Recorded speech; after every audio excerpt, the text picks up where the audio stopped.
રાજ્યની અંદર 25 ઓક્ટોબરથી સતત માવઠાનો વરસાદ વરસી રહ્યો છે, જેમાં અરબ સાગરની સિસ્ટમ હતી સમુદ્રની અંદર દરિયાકાંઠે જે આપણે ગુજરાતથી ખૂબ નજીક પહોંચી ગઈ હતી, જે ડિપ્રેશનમાં ફેરવાઈ હતી, એ સિસ્ટમ છે અત્યારે ઘણી નબળી પડી ગઈ છે અને અત્યારે સાયક્લોનિક સર્ક્યુલેશનના સ્વરૂપમાં ગુજરાતના દરિયાકાંઠે સક્રિય છે.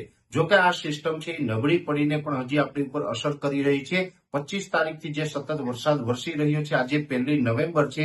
આજે પણ જોકે વરસાદના વિસ્તારમાં થોડો ઘટાડો થયો હશે, પણ આજે પણ રાજ્યના અલગ અલગ વિસ્તારોમાં વરસાદ જોવા મળશે. ખાસ કરીને આજે 1 તારીખ અને આવતીકાલે 2 નવેમ્બર એમ 2 દિવસ સુધી હજુ પણ આપણે આ વરસાદની અસર થવાની છે.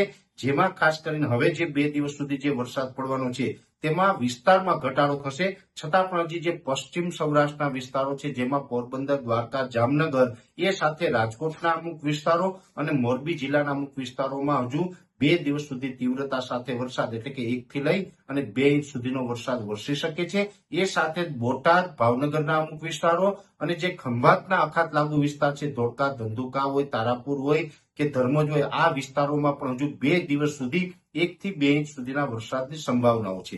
બાકીના જે વિસ્તારો છે એમાં મોટા ભાગના વિસ્તારોમાં આમ તો હવે વરસાદની તીવ્રતામાં ઘટાડો થશે, વિસ્તારોમાં પણ ઘટાડો થશે, છતાં પણ હજી છૂટાછવાયા સામાન્યથી મધ્યમ વરસાદો છે તમામ વિસ્તારોની અંદર ચાલુ રહેશે.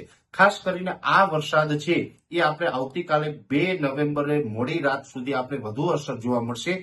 3 તારીખથી હવે ધીમે ધીમે આપણે આ વરસાદી સિસ્ટમમાંથી મુક્ત થઈએ અને આપણું વાતાવરણ છે એ ખુલ્લું થાય તેવી સંભાવનાઓ દેખાઈ રહી છે. જોકે 3 તારીખે સવારથી પછી આપણે આ સિસ્ટમની અસરમાંથી મુક્ત થઈએ, છતાં પણ આ એક સિસ્ટમ છે એ મોટી સિસ્ટમ હતી અને એક પ્રકારે કહી શકાય કે 1 અઠવાડિયા સુધી આ સિસ્ટમે ગુજરાતને ધમરોડ્યું છે. એટલે એનો 850 એચપીએ લેવલે અમુક ભેજ છે એ રહી ગયેલો હોય, જેથી કરીને 3 અને 4 નવેમ્બરે પણ રાજ્યમાં છૂટાછવાયા ઝાપટા વરસી શકે છે.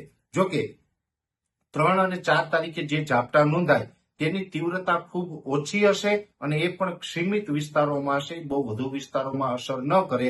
એટલે 3 અને 4 તારીખે જે ઝાપટાઓ પડવાના છે તેનાથી બહુ ડરવાનું કે ગભરાવાનું નથી. પણ હા, એક ચોક્કસથી છે કે આવતીકાલે 2 નવેમ્બરે મોડી રાત સુધી હજી પણ રાજ્યના અમુક વિસ્તારને વરસાદ ધમરોડે તેવી શક્યતાઓ છે.